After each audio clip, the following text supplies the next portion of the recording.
Aristarco nació en el siglo V a.C. en Atenas. Después se cambió el nombre a Platón. Nació de un hombre llamado Aristón de Atenas. Fue un filósofo griego, discípulo directo de Sócrates y maestro de Aristóteles. Fundó la Academia para Filósofos en el año 387 y se cree que murió unos 40 años después, en el año 347, en edad avanzada. Platón es un filósofo que ha causado una gran cantidad de cosas que han llevado a la filosofía occidental como la conocemos.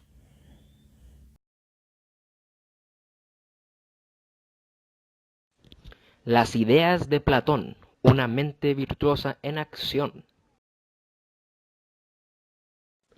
El amor. A los ojos de Platón, el amor es una esencia, un tipo de educación, la cual se basa en que realmente no podrías amar a alguien si no quisieras mejorar con él. El amor debe ser de dos personas que intentan crecer juntas y que se ayuden mutuamente a hacerlos. Él quiere que entremos en relaciones de una manera mucho menos combativa y orgullosa. Debemos aceptar que no estemos completos y permitir que nuestros amantes nos enseñen cosas. ¿Qué es una buena relación? Para Platón, una buena relación significa que no amaremos la otra persona tal como es. Significa que comprometerse a ayudarlos y convertirse en una mejor versión de sí mismo y soportarlos. Vida. El objetivo de la vida para Platón era dedicarse a ayudar a las personas a alcanzar un estado de lo cual él denominó eudemonía, lo cual puede significar felicidad, pero realmente está cerca de cumplimiento también. ¿Cómo vivir una vida buena? Pensar más duro. Platón propuso que nuestras vidas van mal en gran parte porque casi nunca nos damos el tiempo para pensar con suficiente cuidado y lógica sobre nuestros planes. Y así terminamos con los valores de carreras y relaciones equivocados. Platón quería poner en orden y claridad en nuestras mentes. Platón fue el inventor de la terapia, insistiendo que aprendamos a someter todos nuestros pensamientos y sentimientos a la razón. Como escribió repetidamente Platón, la esencia de la filosofía se redujo a la orden de conócete a ti mismo. Belleza. La importancia de la belleza. Platón había hecho la pregunta clave: ¿por qué nos gustan las cosas hermosas? Una razón fascinante que él creía que reconocemos en ello es una parte de lo bueno. Hay muchas cosas buenas que aspiramos a ser: amable, gentil, armonioso, equilibrado, pacífico, fuerte y digno. Estas son las cualidades en las personas, pero también son cualidades en los objetos. Nos emocionamos cuando encontramos los objetos, las cuales calidades que necesitamos, pero que tal faltan en nuestras vidas. Los objetos bellos tienen una función realmente importante. Nos invitan a evolucionar en su dirección, convertirnos en lo que son. La belleza puede educar nuestras almas. Educación. Para Platón, ¿qué era la educación? Platón consideraba que la educación era un medio para lograr la justicia, tanto la justicia individual como la justicia social. Según Platón, la justicia individual se puede obtener cuando cada individuo desarrolla su capacidad al máximo. En este sentido, justifica excelencia, llegar a ser una mente virtuosa. Para los griegos y Platón, la excelencia es virtud. De Platón concluyó que la virtud puede obtenerse a través de tres etapas de desarrollo del conocimiento: el conocimiento del propio trabajo, el autoconocimiento y el conocimiento de la idea del bien. Según Platón, la justicia social se puede lograr cuando todas las clases sociales en una sociedad, trabajadores, guerreros, gobernantes, se encuentran en una relación armoniosa. Platón cree que todas las personas pueden existir fácilmente en armonía cuando la sociedad les brinda la misma oportunidad educativa desde una edad temprana para competir de manera justa entre sí. El mundo utópico de Platón. Platón dedicó mucho tiempo a pensar cómo debería ser idealmente el gobierno y la sociedad. Fue el primer pensador utópico del mundo. Él quería saber cómo podría una sociedad mejorar, no produciendo poder militar, sino eudamonía. cómo podría ayudar de manera confiable a las personas hacia la realización. En su libro La República, Platón identifica una serie de cambios que deben hacerse, uno de ellos siendo nuevos héroes. Platón quería a alguien de la cual la sociedad podría admirar, ya que las celebridades influyen en nuestra visión, ideas y conducta, y los malos héroes dan de glamour a los defectos de carácter. Por lo tanto, Platón quería darle nuevas celebridades a Atenas, reemplazando la cosecha actual con personas idealmente sabias y buenas, a las que llamaban guardianes, modelos para el buen desarrollo de todos. Estas personas se distinguían por su historia de servicio público, su modestia y sus hábitos simples, su aversión por el protagonismo y amplia y profunda experiencia. Serían las personas más honradas y admiradas de la sociedad. La censura. Hoy la censura nos pone ansiosos, pero para Platón estaba preocupado por el tipo de libertad equivocada. Atenas era libre, para todos, para los peores críticos, para las nociones religiosas locas y las ideas dulces. Pero las ideas peligrosas absorbieron el entusiasmo masivo y llevaron a Atenas a gobiernos desastrosos y guerras equivocadas. Platón pensaba que esas ocurrencias serían muy malas para nosotros, por lo que él quería limitarlas, limitando las actividades de oradores públicos y predicadores peligrosos. La mejora de la educación. Platón creía apasionadamente en la educación, pero quería reenfocar el plan de estudios. Lo principal que debemos aprender no solo es la matemática o la ortografía, sino cómo ser buenos. Debemos aprender sobre el valor, el autocontrol, la razonabilidad, la independencia y la calma. La Academia de Platón, para poner esto en práctica, Platón fundó una escuela llamada la Academia de Atenas, que floreció durante los años de 400. Fuiste ahí para aprender nada menos, nada más que cómo morir y cómo vivir bien. Las mejoras en familias. Platón pensaba que criar bien a los niños era una de las habilidades más difíciles y más necesarias. Simpatizaba mucho con el niño, que se ve retenido por el entorno familiar equivocado. Así que propuso que muchos niños estarían mejor si pudieran tomar su visión de la vida, no de sus padres, sino de los guardianes sabios, pagados por el Estado. Él propuso que una parte considerable de la próxima generación sería traída por personas más calificadas que sus propios padres. La alegoría de la caverna. Esta alegoría se puede interpretar de muchas maneras, pero la más conocida es relacionada con el conocimiento de la verdad a diferencia de la imaginación. La interpretación más sencilla es que cuando no conocemos la verdad absoluta, ahí está la imaginación para reemplazar su lugar, y por esto en algunos casos cuando se conoce la verdad, otros dirán cosas o nos sentiremos desubicados. En la alegoría de la caverna, Platón nos relata una teoría sobre unas personas dentro de una caverna. Estas personas están atadas y no se pueden mover en lo absoluto, solo pueden ver fijamente a una pared que tiene al frente, donde se ven sombras, sombras causadas por personas que están detrás de una pared que está detrás de ellos, que pasan por ahí haciendo sonidos. Las personas que están encadenadas comprenderán que los sonidos provienen de estas sombras y que esa se volverá su realidad, no necesariamente siendo cierta, sino que la imaginación entró ahí y esa fue su interpretación sobre lo que pasaba. También nos relata el caso teórico de que si uno de ellos lograse librarse y saliera a la luz, saliera de la caverna, sus ojos se turbarían por la cantidad de luz. Eso lo podemos entender como la ciencia, como el conocimiento, el raciocinio de la persona. Pero cuando la persona por fin se acostumbra a ver, él enseguida va a pensar de sus compañeros de caverna. Y en el caso de él volver a la caverna y contarle a las personas, a sus compañeros, ellos se darían cuenta o creerían que él está mintiendo, por lo que lo probarían para ver si es verdad. Y en el caso de tener miedo de que sea una mentira, debido a que él ya no está acostumbrado a ver en la oscuridad, tiene miedo de que si ellos salen les haga daño y llegarán al punto de lastimar al individuo que salió por primera vez, con tal de que no los obligue a salir a ellos.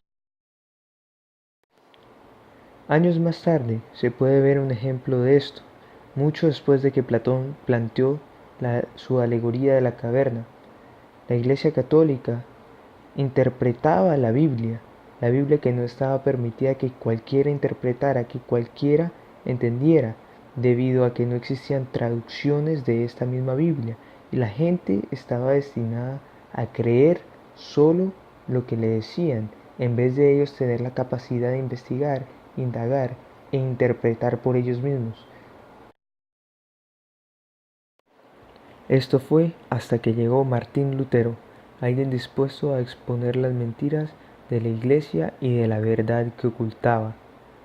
Martín Lutero fue el mismo que permitió que las personas interpretaran por ellas mismas la Biblia por primera vez, debido a que él fue la primera persona en traducir la Biblia al alemán, que permitiendo que las personas pudieran entender la Biblia y así interpretar por ellos mismos las escrituras, las sagradas escrituras de la Biblia.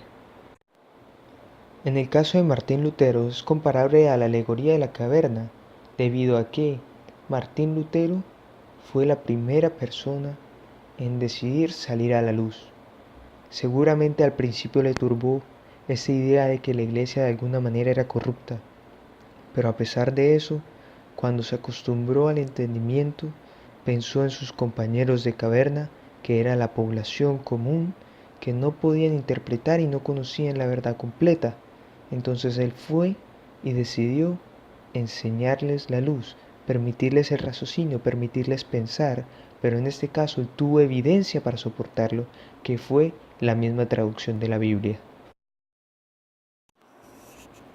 Todo depende de cómo las personas interpretan el mensaje, cuán rápido son capaces de adaptarse a una nueva verdad, o cuán rápido en sí son capaces de interpretarla y sacar decisiones propias. Como antes dicho, la imaginación juega un gran rol en esta alegoría de la caverna. Se puede notar que las personas pensaban que estos sonidos venían de las sombras porque no conocían algo más. Y ahí fue cuando entró la imaginación, porque a pesar de que no era real, no tenían suficiente evidencia para soportarlo, ellos se conformaban con lo que veían y nada más, no pensaban más allá, porque no conocían un más allá, no conocían el trasfondo, lo que llegó a que ellos se mantuvieran en ignorancia hasta el punto de que cuando alguien intentó traerles la verdad, ellos fueron incapaces de creer.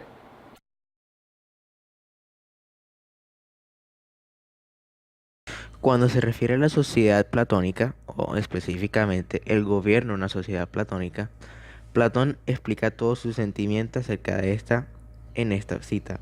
¿A quienes obligarás a cargar el Estado, sino a los más instruidos en esas tareas, por lo cual se gobierna de mejor modo?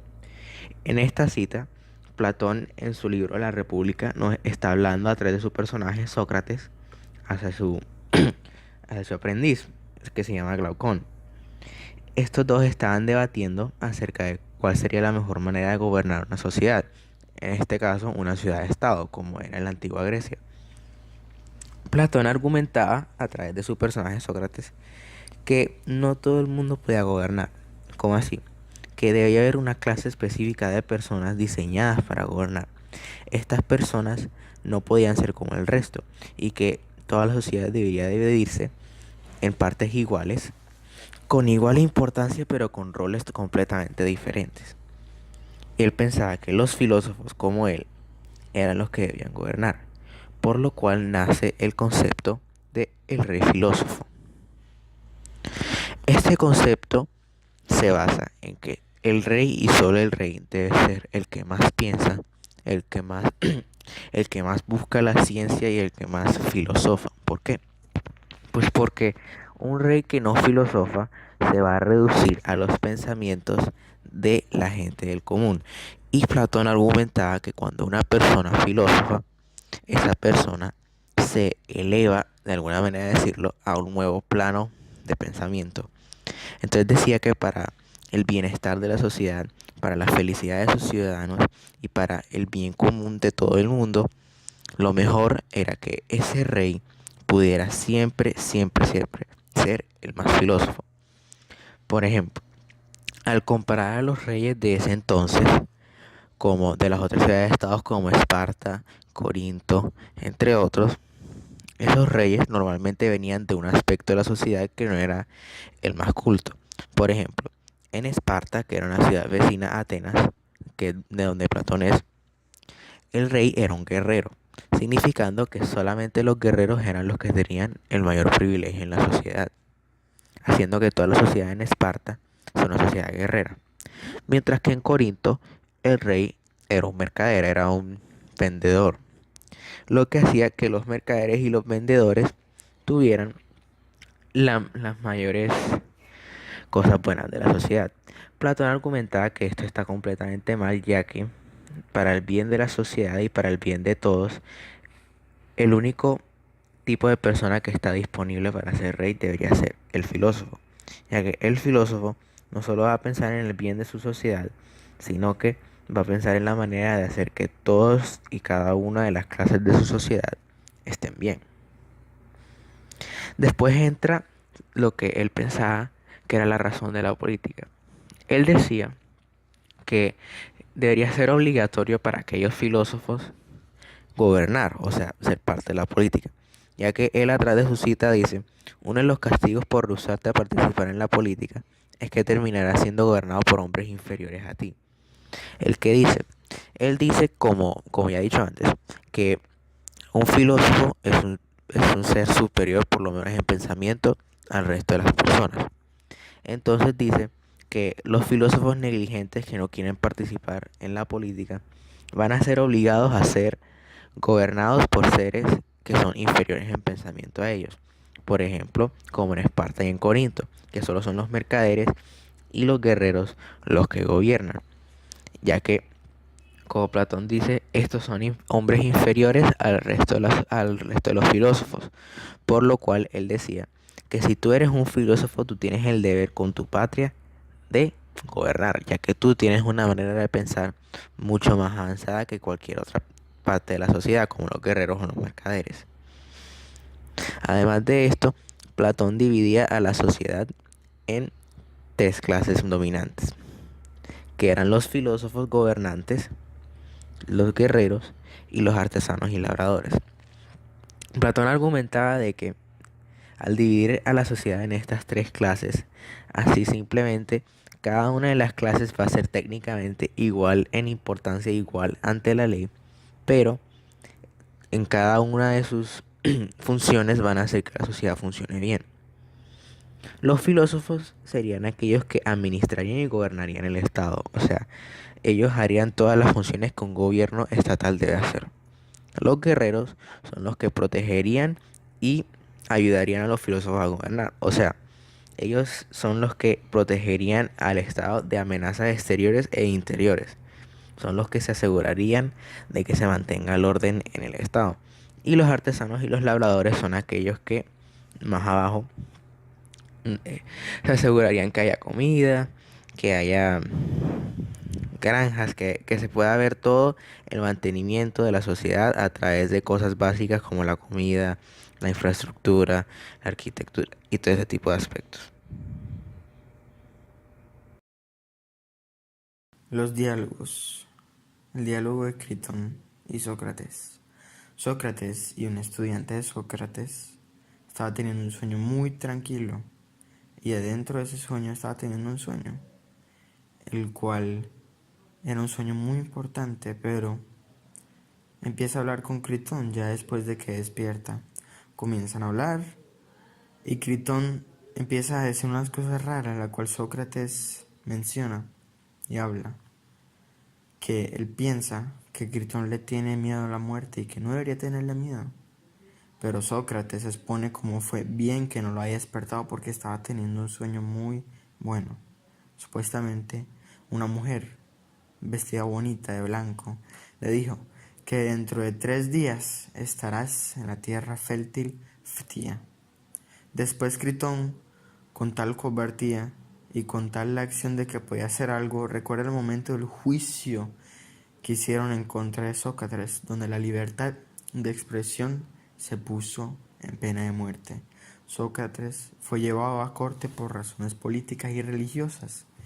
Dicen que mayormente por corromper a los jóvenes, pero muchos saben que fue por Pericles. Critón habla de la cobardía de los estudiantes, que en algún momento ellos tenían la posibilidad de poder ir en contra de lo que decía el juicio.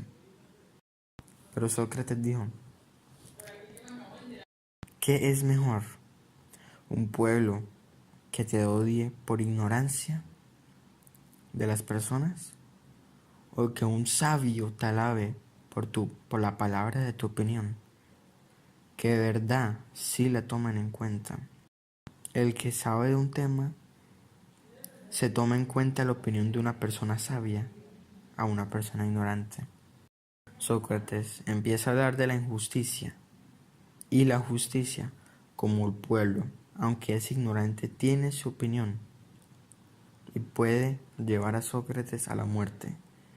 Es mejor tomar la opinión del justo e injusto de una persona que ha vivido algo injusto, y si de alguna forma u otra la injusticia puede ser viable o justa, pero Critón cree que no se debe hacer algo injusto, aunque la misma persona a la cual la va a hacer una injusticia te hizo una injusticia.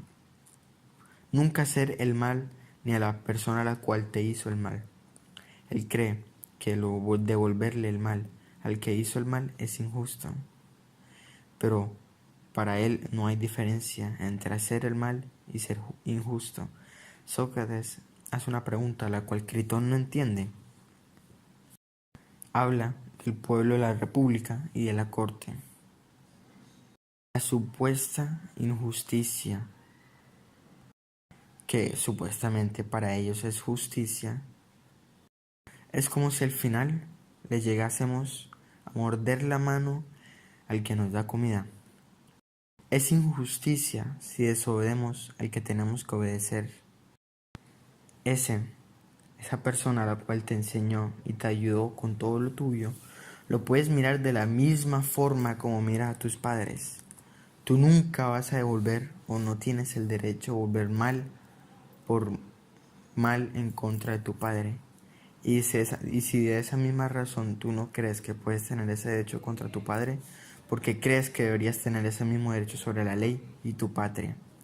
Tienes que respetar lo que te dio comida. Tienes que obedecer y dar respeto a tu patria. Para ello, tienes que ser sumiso. Tienes que mirar a tu país, la que te dio comida, la que te enseñó, como tus padres.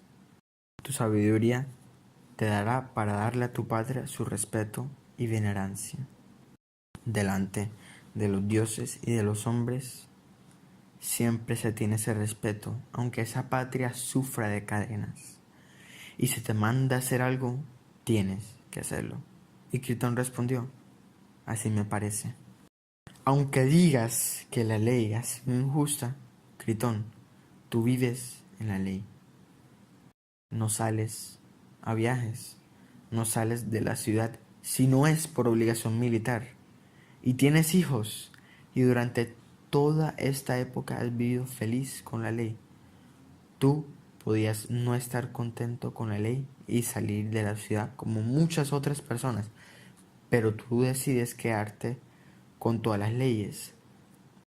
La república en este momento te ha dado toda la comida, te ha dado una vida y te ha dado todo según lo que tú dices. Si ellos están en contra de la ley y me ponen pena de muerte, es injusticia. Pero si ellos están con la ley y me ponen pena de muerte, me toca morir. Y además no se puede ir en contra de esa figura a la cual podrías mirar como tu padre. Si tú te vas de tu patria, de tu lugar, te verán muy diferente a como te veían en ese momento, con tu valentía y tu justicia. No, ellos ya te mirarían con vergüenza y como el extranjero hipócrita. No quieres que te vean como esa persona que no cree en su patria y su ciudad. Al final la decisión es tuya de seguir la injusticia o ir a otra ciudad, las cuales hablas de sus leyes tan hermosas, pero siempre decidiste quedarte. Acá estarías siendo injusto a lo que te dio vida. Y Critón respondió: Sócrates, nada tengo que decir.